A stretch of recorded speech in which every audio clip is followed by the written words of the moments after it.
మార్కాపురం జిల్లా గిద్దలూరు పట్టణంలో రైతు సంఘాల సమైక్య ఆధ్వర్యంలో రైతుల సమస్యలపై సమావేశం నిర్వహించారు. ఈ కార్యక్రమానికి వైఎస్ఆర్ కాంగ్రెస్ పార్టీ రాష్ట్ర ఎగ్జిక్యూటివ్ సభ్యుడు పిడతల ప్రవీణ్ కుమార్ రెడ్డి అధ్యక్షత వహించారు. ఈ సందర్భంగా ఆయన మాట్లాడుతూ రైతులు ఎదుర్కొంటున్న సాగునీటి కొరత, ఎరువులు, విత్తనాల లభ్యత, పంటలకు గిట్టుబాటు ధరలు వంటి సమస్యలను ప్రభుత్వం అత్యవసరంగా పరిష్కరించాలని డిమాండ్ చేశారు. వ్యవసాయం ఆధారంగా జీవిస్తున్న రైతుల సంక్షేమం కోసం ప్రభుత్వం ప్రత్యేక చర్యలు చేపట్టాలని కోరారు. రైతుల సమస్య పరిష్కారం కోసం రైతు సంఘాలు సంఘటితంగా పోరాడాల్సిన అవసరం ఉందని ఆయన పేర్కొన్నారు. రైతుల హక్కుల పరిరక్షణ, వ్యవసాయ రంగ అభివృద్ధి కోసం ఐక్య వేదికను మరింత బలోపేతం చేయాల్సిన అవసరం ఉందన్నారు. సమావేశంలో పాల్గొన్న పలువురు రైతు సంఘాల ప్రతినిధులు మాట్లాడుతూ రైతులు ఎదుర్కొంటున్న సమస్యలను ప్రభుత్వ దృష్టికి తీసుకెళ్లేందుకు సమన్వయంతో పనిచేస్తామని తెలిపారు. రైతుల ప్రయోజనాల కోసం త్వరలో కార్యాచరణ ప్రణాళికను ప్రకటించనున్నట్లు వెల్లడించారు. కార్యక్రమంలో రైతు సంఘాల నాయకులు, రైతులు, యువకులు మరియు వివిధ గ్రామాల ప్రతినిధులు పాల్గొన్నారు. రైతుల సమస్యల పరిష్కారం కోసం భవిష్యత్తులో మరిన్ని ఉద్యమ కార్యక్రమాలు చేపట్టాలని సమావేశంలో నిర్ణయించారు.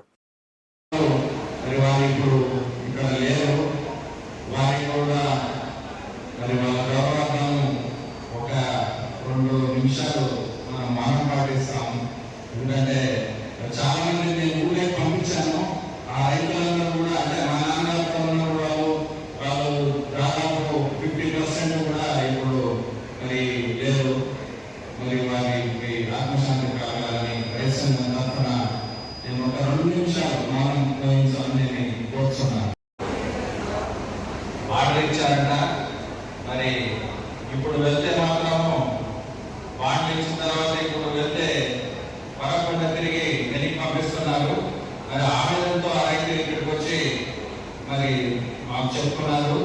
మరి సమైక్య తరఫున మేము కూడా ఆ కంపెనీ వాళ్ళతో మాట్లాడి మరి ఇక్కడ ఇలాంటి రైతులు చాలా మంది ఉన్నారు. ఇక్కడ రాకపోవచ్చు, కానీ ప్రతి ఇంట్లో ప్రతి గ్రామంలో పొలాలు ఉంది. నేను కూడా కలర్ చూశాను. మరి రాబోయే సీజన్ కి రైతులందరూ నా మనవి ఏంటంటే హాలిడే తీసుకోండి, పొలాలకు పండించొద్దండి. నేను కూడా పైన బోర్డు వారితో కూడా మాట్లాడాను. మరి మార్కెట్ వాళ్ళు కూడా బాబు రమేష్ గారు మాట్లాడారు, నాతో ఫోన్లో మాట్లాడారు. దయచేసి మన రైతు సోదరులు కూడా 2 సంవత్సరాల వరకు పొలాలకు పండించొద్దని వారు చెప్పారు. మరి మీరందరూ కూడా ఈ మాట ప్రతి ఒక్క రైతులకు మీరు తెలపాలి. ఎందుకంటే ఇంట్లో పొలం పెట్టుకొని మళ్ళీ మనం పంట వేస్తే నష్టపోయేది మనమే. దీనికి ఆలోచించి మరి వేరే పంట ఏదైనా మీ ప్రాంతానికి అనువైంది ఎంచుకోవాలని నేను కోరుతున్నాను. అట్లాగే మరి